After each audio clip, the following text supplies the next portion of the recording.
I think one thing we should have learned from the 20th century, but of course didn't, was that there's something extraordinarily dangerous about totalitarian utopian visions. That's something Dostoevsky wrote about, by the way, in his great book, Notes from Underground, because Dostoevsky had figured out by the early 1900s that there was something very, very pathological about a utopian vision of perfection, that it was profoundly anti-human.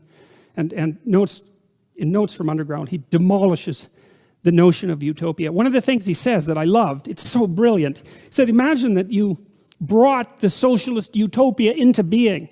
And Dostoevsky says, and that human beings had nothing to do except eat, drink, and busy themselves with the continuation of the species.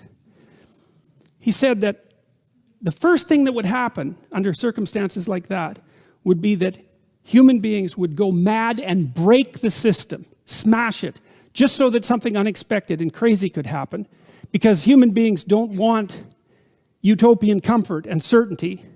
They want adventure and chaos and uncertainty.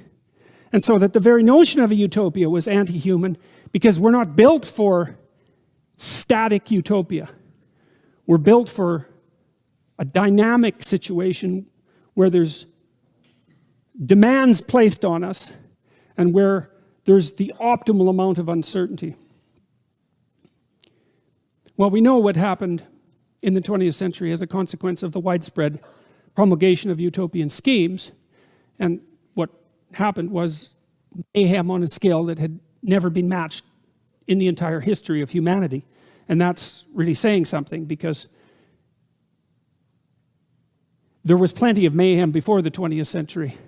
I guess there wasn't as much industrial clout behind it.